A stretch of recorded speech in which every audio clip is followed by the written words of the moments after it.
कार्यकर्ता खेळाच्या बाबतीमध्ये आज जो उत्साह इथे पाहायला मिळतोय, लाखो अतिशय आनंद देणारा आणि चांगले संकेत देणारा असा उत्साह आहे.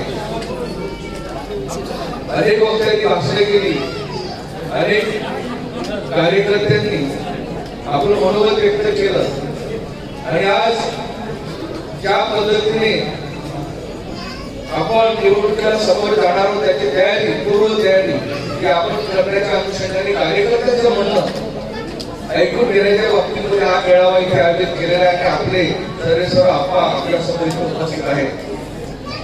आपण मागच्या अनेक वर्षापासून बहुजन विकास आघाडीच्या माध्यमातून आपल्या नेतृत्वाखाली काम करतोय आणि विकासाचं काम करतोय. बहुजन विकास आघाडी सर्व धर्म समभाव, सर्व जाती धर्माच्या लोकांना एकत्र घेऊन विकासात्मक रचना करण्याचं काम केली. अनेक वर्ष आपण या वसई तालुक्यामध्ये केलं आणि कुठल्याही प्रकारचं जातीय भेदभाव न करता विकासाला प्राधान्य दिलं आणि सर्व स्तरातील समाजाच्या लोकांना एकत्र घेऊन या विकासाची ओढ आपण वसई तालुक्यात बांधून एक नव्याने आदर्श निर्माण करून दिला.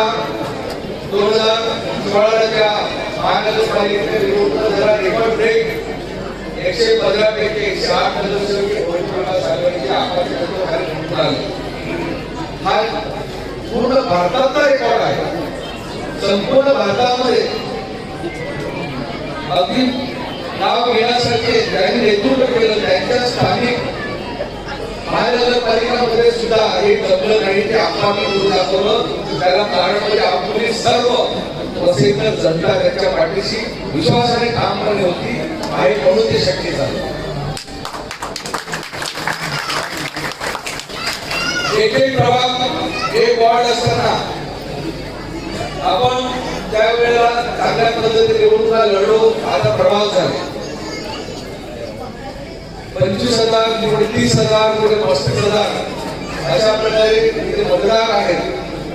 आणि एक तुम्हाला निश्चित सांगेल की मी आपल्याला सर्वांना माहिती आहे का आदिवासी समाजाचा व्यक्ती आहे, परंतु 2002 साली पंचायत समितीला ओपन जागा होती सभापती पदाची. त्या पदावर माझ्यासारख्या एका आदिवासी व्यक्तीला तिथे सभापती म्हणून आपण तिथे काम करण्याची संधी दिली. आपले रुपेश जाधव महापौर शेड्यूल ट्राईबचे त्यांना संधी दिली.